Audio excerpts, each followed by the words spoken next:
Olá, você está ouvindo o podcast Falando as Escrituras, um programa da Igreja Presbiteriana de Osasco.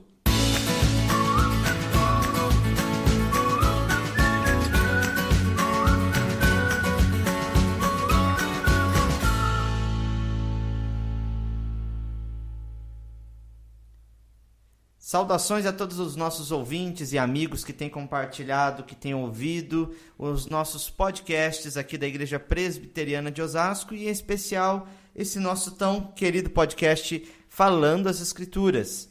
Mais uma vez, nós nos alegramos aí, depois de um bom tempo sem gravarmos, devido a alguns probleminhas técnicos.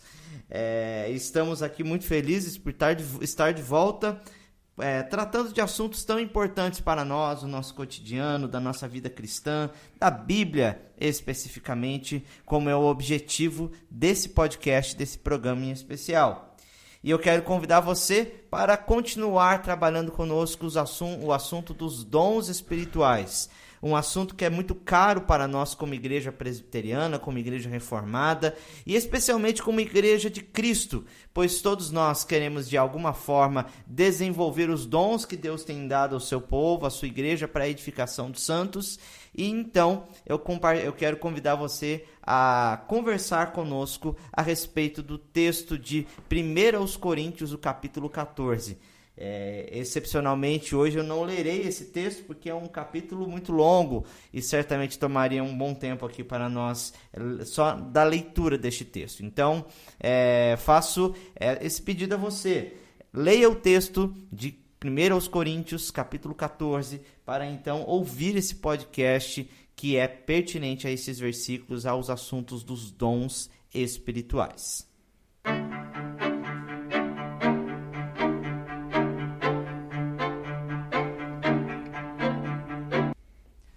Para falar conosco, para conversar conosco a respeito deste assunto, está aqui o nosso conhecido amigo, reverendo pastor Edinaldo. Seja bem-vindo, pastor, mais uma vez aí ao nosso programa. Nós nos alegramos em estar aqui todas as semanas, podendo compartilhar de assuntos tão importantes da Palavra de Deus. Olá, Denis, uma boa tarde aos ouvintes, aqueles que irão ter acesso a este conteúdo. Deus abençoe grandemente a vida de todos. Esperamos que, mais uma vez, seja aí um momento de crescimento espiritual para a vida de todos. Muito bem. Pessoal, antes da gente entrar no assunto, no nosso texto, conversarmos a respeito do nosso texto, de fato, fizemos aí uma pesquisa nas nossas redes sociais, especialmente ali pelo Instagram, na famosa caixinha de perguntas do Instagram, da enquete. E eu fiz uma enquete no meu perfil pessoal, também no perfil da igreja, e fiz ali especificamente 3 perguntas a respeito dos dons espirituais e que eu gostaria de saber ali, de fato, a opinião das pessoas, o que elas pensam a respeito disso. A primeira pergunta que eu fiz foi: você acredita nos dons espirituais? E certamente nos 2 perfis nós tivemos aí 97% das pessoas, os nossos votantes, que disseram que sim, e 3% que disseram que não. No outro perfil foi 9% ali, de fato, disseram que não acreditam nos dons espirituais, e 91% sim. A segunda pergunta: você acha que esses dons já cessaram? Em um perfil, 25% das pessoas, dos nossos votantes, disseram que sim, esses dons espirituais dos quais a Bíblia fala já cessaram, e 75% não. Em outro perfil, 24% disseram que sim, que cessaram, e no outro, 76% disseram que não. E a última pergunta: você crê no dom de línguas e no dom de profecia? 67% de um dos perfis do Instagram disseram que acreditam, e 33% disseram que não, assim como 62% disseram que sim, e 38% disseram que não nessa pesquisa do Instagram.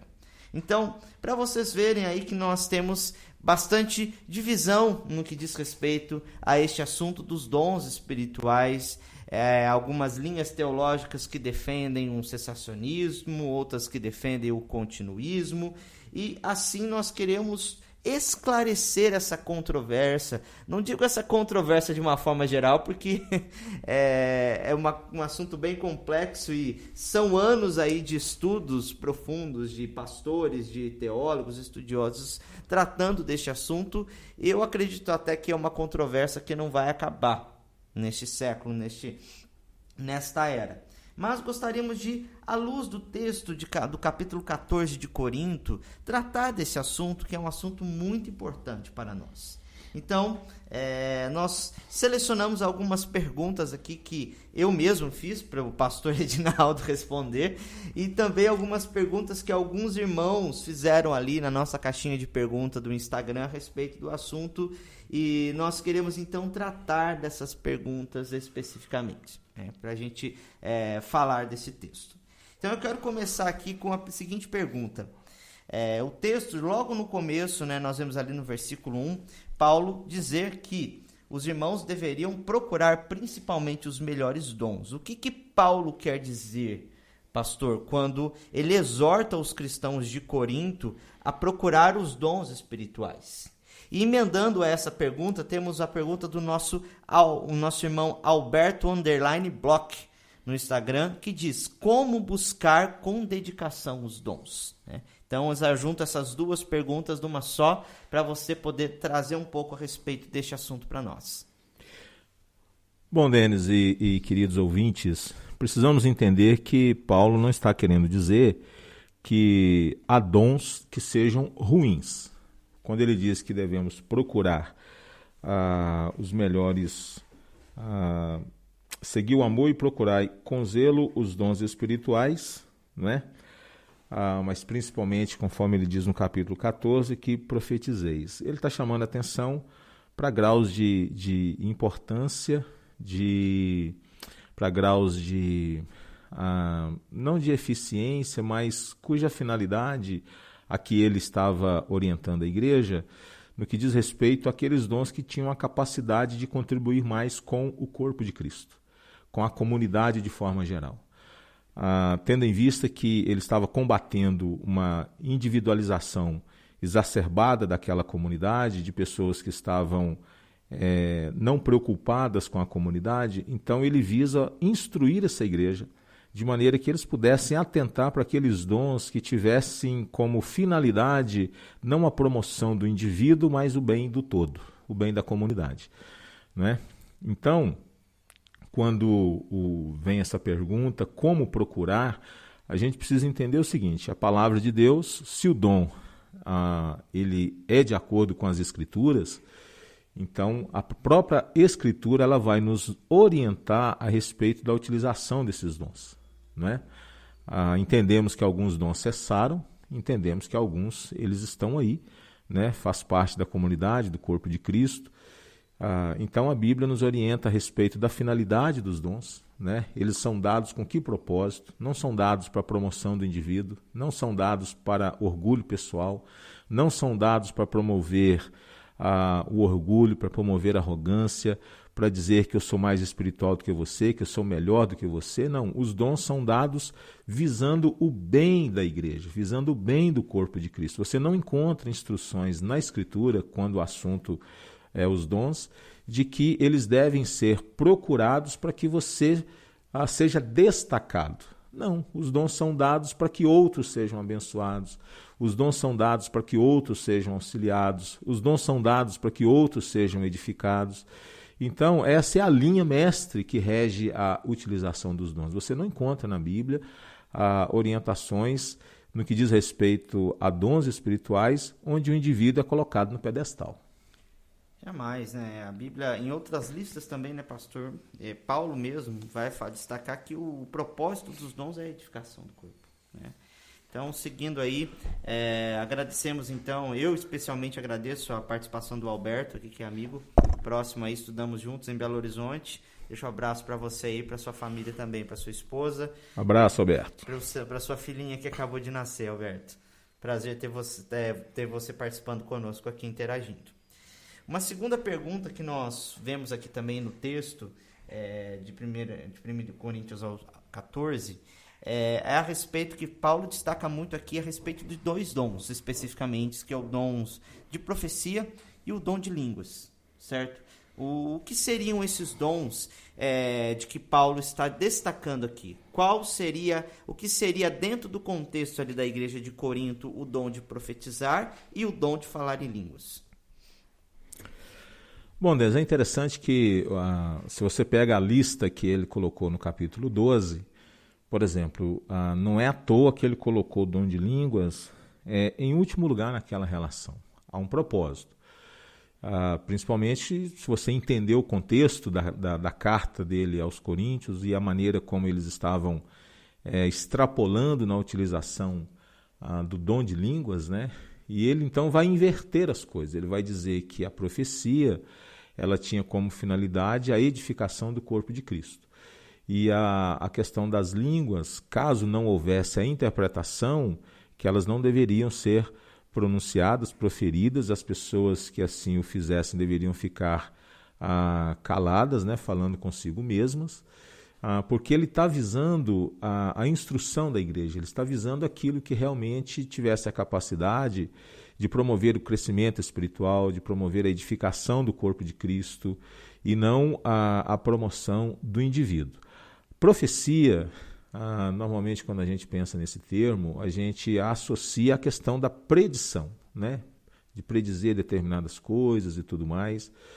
Mas à medida que a história vai se desenvolvendo, que a igreja vai amadurecendo, a gente vai vendo essa prática sendo utilizada na habilidade dada por Deus às pessoas que passam então a manusear as escrituras como meio de propagação do evangelho, de pregação do evangelho. Lógico, enquanto a progressividade da revelação, as pessoas recebiam um recado da parte de Deus, né? Assim disse o Senhor.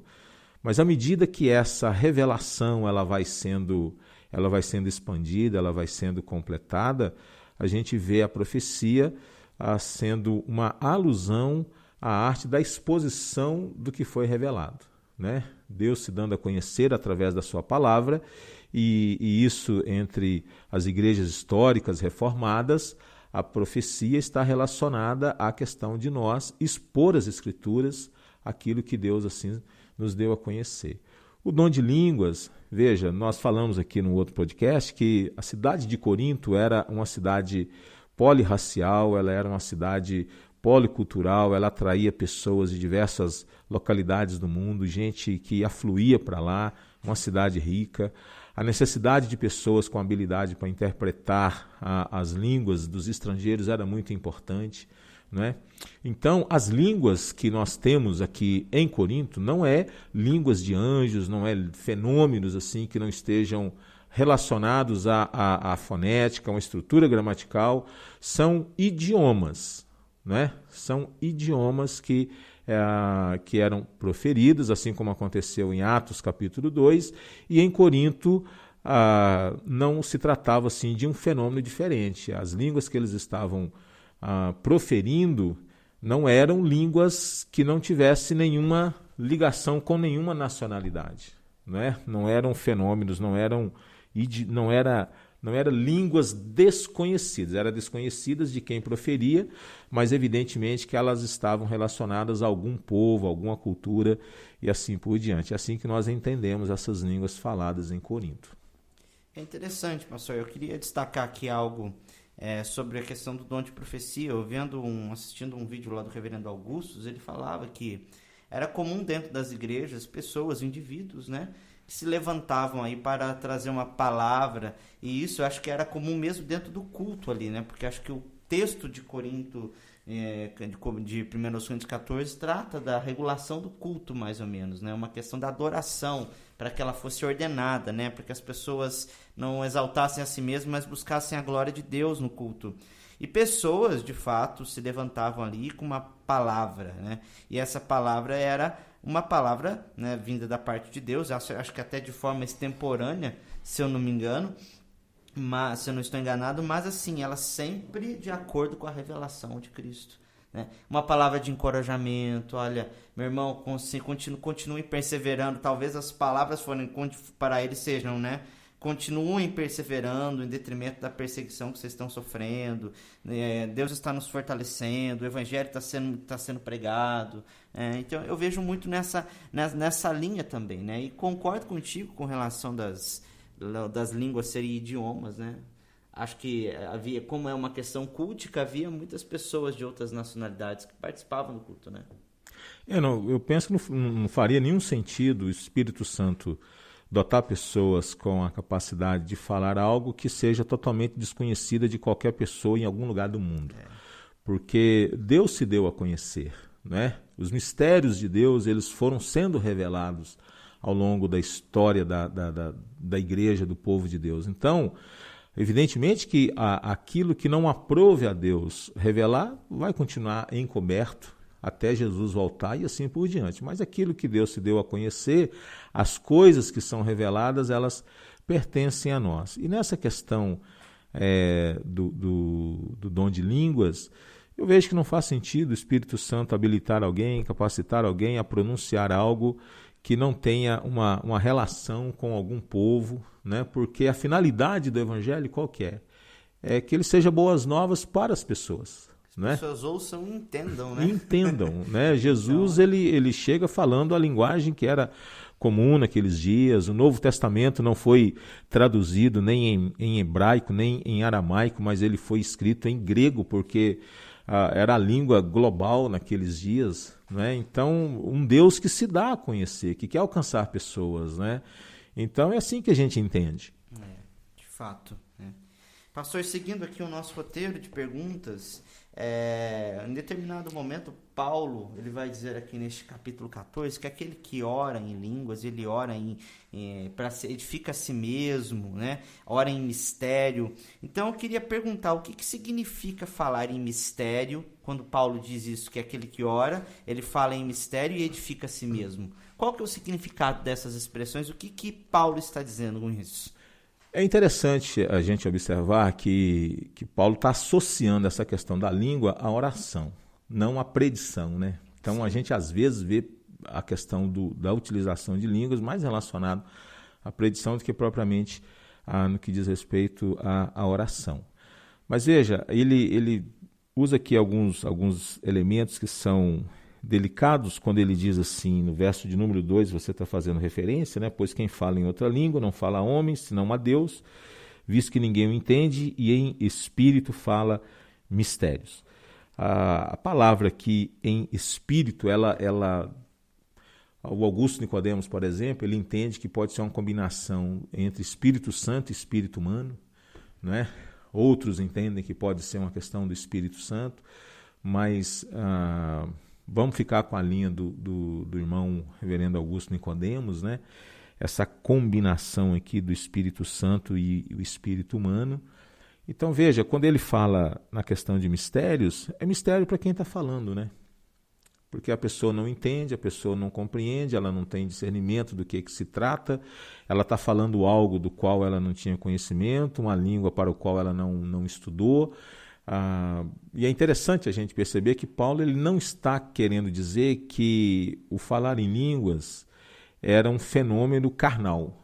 Você não vê ele dizendo isso. Ele não está acusando o fenômeno. Ele está acusando a utilização desse dom. Ele acusa a maneira distorcida que as pessoas estavam entendendo o dom. Ele reconhece a legitimidade, né, do fenômeno, ele valida isso, ele reconhece que era algo sobrenatural, dado por Deus, mas o que ele questiona, e aqui ele está regulamentando a questão do culto, como que deveria proceder profetas, né, as pessoas que se colocavam, assim diz o Senhor, e bem como aqueles que se colocassem em oração, orando em línguas, falando uma coisa que não lhe era compreensível, se não tem intérprete, ele diz, então é melhor ficar calado, e a pessoa fala consigo mesmo e para Deus, visto que só Deus o entende em espírito, fala mistérios. Alguns questionam o seguinte, esse mistério aqui seria algo que Deus Augusto Nicodemos diz, seria mistérios relacionados às questões do Evangelho? não faz sentido, porque uma pessoa falar de mistério para Deus não tem muita conexão, não tem muita... Não há mistério, não tem muita Deus, relação, né? Não tem muita relação. E a única conclusão que a gente pode ter, lógico, assim, dentro das nossas limitações aqui, é de que mistério no que diz respeito a ser diferente daquilo que era corriqueiro, daquilo que era comum às pessoas daqueles dias, que a pessoa está proferindo algo do qual ela não tinha conhecimento, então, lógico, aquilo é algo encoberto à pessoa que estava proferindo, né? Então é o que a gente entende, por isso que ele vai dizer, olha, aquele que ora em línguas, então que ele ora também pedindo para que haja interpretação, para que a pessoa ela seja edificada. E o que ele quer dizer quando ele edifica a si mesmo orando desta forma? Que é um paralelo que assim, eu acho que é interessante, né? Não sei o que Paulo quer dizer assim, olha, está edificando a si mesmo, né? É interessante Se ela não entende o que ela está falando, como que ela edifica a si mesmo? Então, é um ponto interessante, porque assim, quando você tem uma instrução, você tem uma edificação que ela seja, vamos assim dizer, mais plena, não é? Por isso que a profecia ela se sobrepõe à questão da língua se não há a interpretação. Então, por quê? Ele está visando uma edificação que seja realmente mais ampla.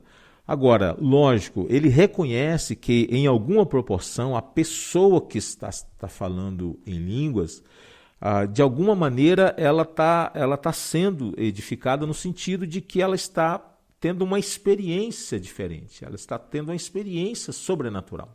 Né? E isso, de alguma maneira, lógico, ela vai trazer alguma edificação para essa pessoa, ela vai proporcionar algum crescimento a essa pessoa, mesmo ele não entendendo, porque ele está sendo controlado pelo Espírito Santo. Né? Então, Paulo reconhece isso. Ele está dizendo, olha, uma pessoa que tem uma experiência não tem nenhuma finalidade, não vai acrescentar nada a essa pessoa, não. Ele reconhece que a pessoa que passa por essa experiência, ela de alguma maneira, em algum grau, ela está sendo abençoada. Né? Porque é uma experiência que foge ao controle da pessoa, e isso promove certamente na vida daquele que o tem uma sensação certamente edificadora, de uma experiência com Deus, de um crescimento, de um entendimento, de uma como é que nós poderíamos dizer e classificar, de um grau a mais na sua caminhada com Jesus. Né? Então, Paulo ele tem essa sensibilidade, ele é um pastor, ele está lidando com pessoas, não é? Então ele não está esculhambando ninguém, ele não está dizendo, olha, fica calado, isso aí é coisa da carne. Depois a gente vai tocar num ponto que eu sei que tem uma pergunta aí sobre algumas coisas que a gente vê, né? Qual a relação dessas coisas hoje com aquilo que acontecia lá. Não, ele está reconhecendo a legitimidade de pessoas piedosas, gente temente a Deus, gente séria, gente que não estava querendo brincar de aparecer, de dizer, olha, eis-me aqui, eu sou mais espiritual do que você. Não, ele tá instruindo pessoas, orientando pessoas, e ele tem a sensibilidade, né? Porque ele mesmo, Paulo, diz, olha, eu tenho essas experiências, né? E então ele reconhece que estas pessoas, que aqueles irmãos que passavam por essa experiência, ele não está dizendo, olha, isso aí não tem utilidade nenhuma, não. Ele reconhece que em algum grau o Espírito Santo estava abençoando, estava de alguma maneira trabalhando e operando na vida das pessoas. Por isso, né, só já emendando essa pergunta, nessa resposta que você deu, é possível dizer, com base nesse texto, que Paulo proíbe o falar em línguas, então, naquela igreja? Naquela igreja? Não, ele não proíbe, ele orienta, ele instrui a igreja no que diz respeito à interpretação. Ele diz, se alguém ora, que não seja no máximo do que 3 pessoas, sucessivamente, e que haja interpretação para que a igreja seja edificada, porque estava uma bagunça. Todo mundo se propondo a falar, porque começou a virar competição. Né? E é por isso que ele vai dizer que o Espírito Santo ele age de maneira ordeira. Né? O Espírito Santo, a maldição de Babel foi revertida na bênção do Pentecostes. Em Babel, Gênesis 11, houve a dispersão por causa da confusão de línguas. Mas agora não, agora em Atos capítulo 2, nós temos uma convergência, as pessoas afluíram para lá para ouvir o que estava acontecendo. E elas ouviram na sua própria língua materna as grandezas de Deus. Então, o Espírito Santo não tem como finalidade trazer a desordem, trazer o caos. As pessoas entram num templo e não entendem nada do que está acontecendo. Então, a 1 Coríntios 14, ele está regulamentando como que o culto naquela cidade, naquela igreja, deveria acontecer, deveria ter ordem, né? Não era todo mundo que tinha que se propor a falar da parte de Deus. Ele diz, não, o espírito do profeta está subordinado ao profeta, então tinha que ter ordem, as pessoas tinham que se respeitar, né? Tinha que haver um mínimo de decência dentro daquele ambiente, porque Deus não é esse Deus de confusão, e Ele está preocupado com a edificação das pessoas. Uma cidade que recebia muitos turistas, certamente muitos estrangeiros talvez iriam visitar aquela comunidade, aquela igreja, não é? Então, ele está instruindo, ele está orientando. Ele não proíbe, mas ele regula. Diz, se é para falar em línguas, então ok. No máximo 3, que haja intérprete. Não tendo intérprete, fica calado. Fica quieto. Fica quieto. É interessante, né? É um assunto muito interessante. E seguindo aqui ainda o nosso texto, tem muita coisa que a gente poderia perguntar aqui, de fato, né? Mas, por exemplo, o que significa, quando ele diz ali, o que significa quando ele diz que as línguas são um sinal para os incrédulos? Que eu acho que esse é algo interessante também. Então, ele está dizendo, olha, vocês que estão pensando que falar em línguas é o máximo, ele diz, é o contrário. Porque a língua, ela é sinal de juízo de Deus, né? Quando os assírios invadiram Jerusalém, os babilônios, e quando aconteceu também com a destruição de Jerusalém no ano 70, as pessoas, e aí ele está se reportando a uma profecia de Isaías, se não me engano, Isaías 28, falarei a este povo através de um povo de outras línguas, ou seja, Jerusalém seria invadida por uma nação, né? Povo que falava um idioma diferente, de maneira que quando aquele povo lá atrás começou a ouvir que pessoas que estavam falando um idioma diferente do deles, era sinal de que Deus estava visitando aquela nação com juízo. De maneira que ele diz que o falar em línguas se tornou um sinal de juízo de Deus a um povo incrédulo, de um Deus que veio por várias vezes instruindo, exortando, e o povo não atentou na palavra de Deus. Então ele está dizendo o seguinte, olha, a língua ela tem uma finalidade muito cruel. Cuidado, vocês estão achando que ela é sinônimo aí de uma espiritualidade, né? Você se sentir no máximo. Ele diz, não é assim, ela foi dada como um sinal para os incrédulos. Então, vejam muito bem o que vocês estão entendendo, vocês têm que ter discernimento a respeito disso, têm que compreender o propósito de todas essas coisas. Não é? Então ele está falando para a comunidade de dentro, não é? Porque as línguas não eram um sinal do juízo de Deus para os de fora, era um sinal do juízo de Deus para a igreja, para o seu povo, não é? Então, com isso, ele estava querendo então colocar aquelas pessoas com os pés no chão. Falei assim, opa, então tomemos o cuidado que a gente está aqui, na verdade, competindo entre nós, né, tentando promover a nossa espiritualidade, quando na verdade nós estamos valorizando algo que é, na verdade, um sinônimo de juízo de Deus. Legal, pastor. E é interessante porque, se a gente for pegar o capítulo 14 todo aqui, né, se a gente puder, né, deferir, né, sintetizar toda a mensagem dele, Paulo está querendo dizer aqui que o dom de profecia ele é maior do que o dom de línguas. Certo? Ele acha que ele é superior ao dom de línguas. Esse é até o título que a Ara usa mesmo para poder dar a ideia do texto, do capítulo especificamente. E é que de fato a gente consegue perceber aqui. E para finalizar esse jogo de perguntas aqui, por que Paulo exalta então o dom de profecia em detrimento do dom de falar em línguas? Então, porque a profecia ela tinha a finalidade de trazer a exortação, de trazer a edificação, né, para a comunidade.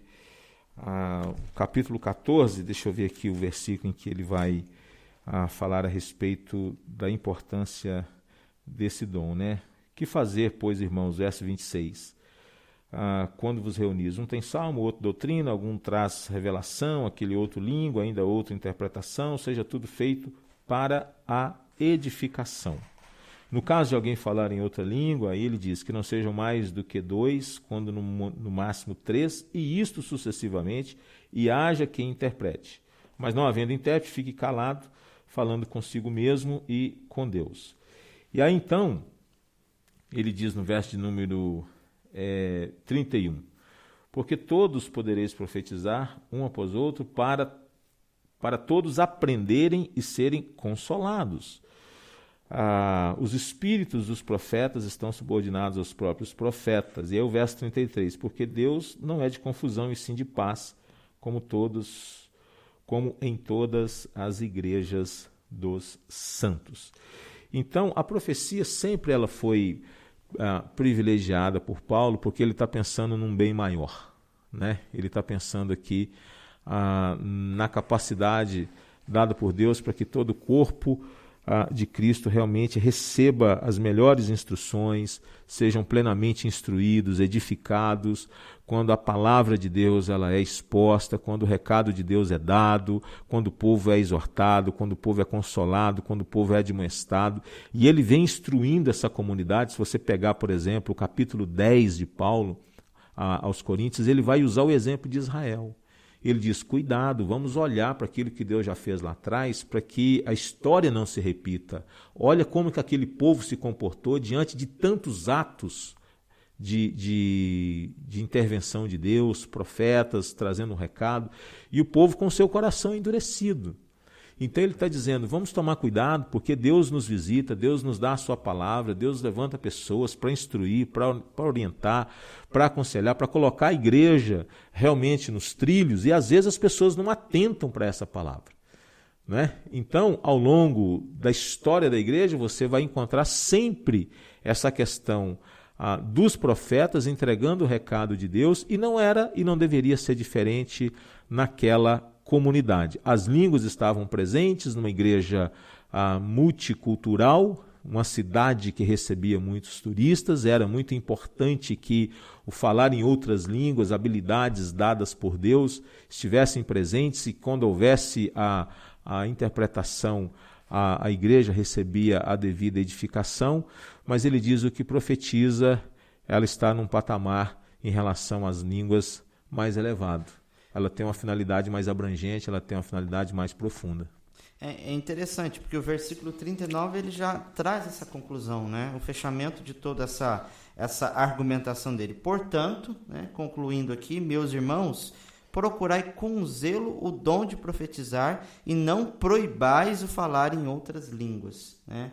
Eu entendo muito que o dom de profecia também está atrelado a um ensino, a edificação, que são dons assim, que até se concentram muito hoje na figura dos pastores, dos mestres que ensinam na igreja, que exercem esses ministérios, né? Porque é um dom que você vai falar diretamente ao coração das pessoas, você vai aplicar a escritura diretamente ali às necessidades, às questões contextuais, culturais que elas estão vivendo, mais do que o falar em línguas. O falar em línguas ali é para você de alguma forma comunicar com uma pessoa que não entende aquilo que você está falando na língua que você está falando, né? Então a gente vê mesmo essa como se diz, esse enfoque da Bíblia, do Paulo, de procurar o dom de profecia, porque é o dom que você vai, né, edificar mais a igreja com isso, né? Você vai entregar, no nosso caso hoje, né, nós estamos lidando com aquilo que já foi revelado. Então veja, de uma abrangência muito maior, porque a própria Escritura diz assim, que toda a Escritura é inspirada por Deus e útil para o ensino, para a correção, para a educação na justiça, a fim de que o homem de Deus seja perfeito e perfeitamente habilitado para toda boa obra. Então nós estamos lidando com algo que tem assim uma amplitude muito grande, que pode atingir o maior número possível de pessoas com eficiência no coração de todas elas. E é por isso que ele caminha nessa direção. né? Há um ponto também, Denis, interessante destacar, que a preocupação de Paulo aqui é com o culto público. Sim. Né? Então, a utilização das línguas, por exemplo, na vida privada. Aí o Augusto Nicodemos ele tem um posicionamento diferente, como, por exemplo, de um pastor batista norte-americano, Donald Carson, que legitima e valoriza a questão do falar em línguas na vida privada. Paulo ele não instrui a respeito disso. A sua finalidade é de instruir a igreja no que diz respeito ao culto. Lógico que a gente parte do princípio que se ele está dando o enfoque na questão dessa espiritualidade que é exercitada na comunidade, né? Fiquemos então com essa questão. Lógico que a questão da vida privada ele não era a preocupação daquele momento, a preocupação era o que acontecia no culto, né? Então por isso que ele não tinha a finalidade de instruir no que diz respeito à vida privada. Mas é uma coisa da gente se pensar, né? Ele está pensando aqui em algo que foi dado por Deus com a finalidade de promover a edificação da igreja, do corpo de Cristo, para que todos sejam abençoados, para que todos possam entender o que está acontecendo. Se as coisas acontecem, ele está dizendo, precisa ser feita com ordem e decência, não é? Se é para falar línguas estranhas, e aqui a gente às vezes percebe que em alguns comunicadores eles estão pregando, aí de repente, eu acho que tem uma pergunta dessa aí, né? E aí a pessoa fala algumas palavras ali que não... enfim, mas eu só queria destacar esse ponto aí. É isso aí, pastor. Então, né, acho que em se tratando do texto de 1 Coríntios, né, nós temos aí muito material para a gente poder estudar, para a gente poder caminhar, entender aquilo que realmente a Bíblia nos ensina, né? E a mensagem que nós temos é primeiramente sempre buscar o dom de exortar, de ensinar, né? A ênfase desses dons sobre toda a igreja, porque traz a edificação da igreja e o culto sendo, como você disse, com ordem e decência, né? Para a gente fazer um pinga-fogo aqui, rapidinho, né? Para nós terminarmos aqui, o nosso tempo já está indo, mas temos duas perguntas aqui. A primeira delas é feita pelo nosso irmão @Gabriel Ricardão. Ele pergunta assim: como diferenciar uma profecia de uma profetada? Então, quando a gente lê as Escrituras, a gente vê que havia instruções dadas às pessoas para que eles pudessem assim realmente discernir uma profecia verdadeira da falsa, não é? Então, a coisa se cumpriu, aconteceu, era em conformidade com a revelação geral, estava em harmonia com o princípio geral das Escrituras. Aquilo que está sendo dito, aquilo que está sendo falado, entra em conflito com algum outro princípio da Escritura, porque nós precisamos entender isso, que a própria Escritura interpreta a Escritura, né? E profecia no que diz respeito a questões preditivas, muito complicados, né? Muito complicados. Eu tenho enormes dificuldades com determinadas coisas dessa natureza, e eu fico com aquilo que foi revelado e oro para que Deus dê graça para que a pessoa possa expor o significado do texto, né? Profecia de verdade vai ser aquela, meu irmão. A Bíblia está falando assim, ó, continua caminhando, confiando em Jesus, que é esse o caminho que a gente tem. Intriga, problemas vai existir, mas continua confiando em Cristo. Acho que a grande profecia que nós temos é essa, que a gente pode falar aos nossos irmãos diretamente, exortar os nossos irmãos, é isso. Talvez a profetada está mais relacionada, vamos assim dizer, a uma má utilização da revelação para outras finalidades. O cara usa a Escritura apenas como um pretexto para poder forçar o texto a dizer aquilo que não está no texto. Acha que sabe de alguma coisa, né? Que Deus está revelando uma coisa para ele com relação à vida pessoal de outra pessoa, né? É algo complicado. E a nossa última perguntinha aqui, feita pelo Vinícius Mata, @Vinícius Mata, ele pergunta: xenoglossia é heresia? E eu acho que quando ele fala de xenoglossia, ele está se falando ali ao movimento de glossolalia, aquele movimento que começou lá no século XX, no começo do século XX, que deu início ao movimento pentecostal, né? Naquele monte de gente falando em línguas, a glossolalia. É heresia? Então, quando Paulo fala a respeito das línguas, ele está falando de idiomas humanos, né? Ele está falando de idiomas, ele não está falando de língua dos anjos, ele não está falando de coisa que desses... O balbúcio, ele diz que isso aí não se configura como língua. Não se configura como língua, né? Isso não deveria fazer parte, porque as línguas a que ele está fazendo referência são idiomas incompreendidos ou não entendidos por aqueles que falavam. Então, enfim... esses balbúcios incompreensíveis, essas coisas totalmente desconexas, essas coisas que não têm relação com nada, nem com ninguém, com idioma nenhum, eu creio que isso é uma bobagem, né? O Espírito Santo não tem essa finalidade de dotar a pessoa de uma capacidade de falar uma coisa totalmente desarticulada, totalmente sem nenhum propósito. Não faz sentido, gente, o Espírito Santo agir de maneira que as coisas continuem encobertas. Jesus diz que quando o Espírito viesse, ele teria a capacidade de convencer, ele teria a capacidade de instruir a igreja, de trazer à luz coisas novas, como aconteceu com João na ilha de Patmos, não é? Falando a respeito das coisas que haveriam de vir, também de fazer a igreja, os irmãos, os apóstolos relembrarem dos ensinos de Cristo. Isso foi tremendamente precioso, porque foi a partir dessa recordação, desse relembrar, que os feitos de Cristo puderam ser registrados, né?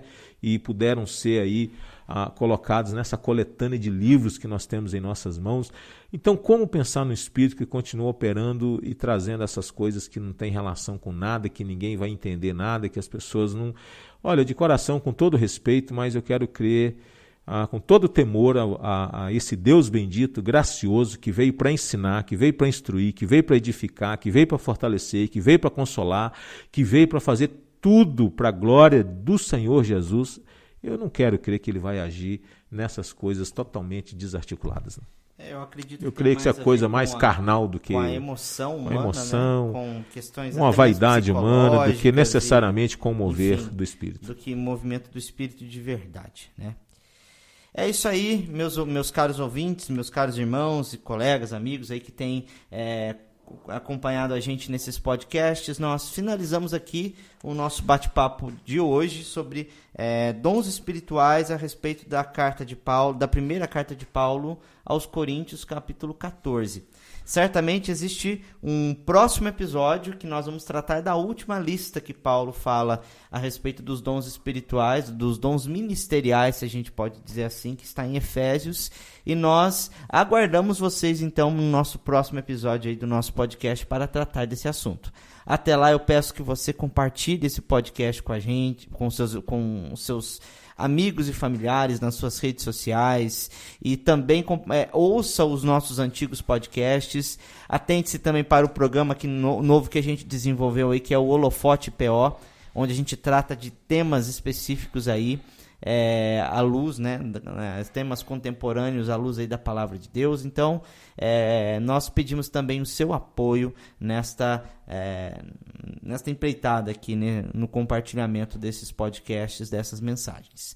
Que Deus abençoe sua vida e nós esperamos aí você na próxima oportunidade para nos ouvir aí, para refletir conosco.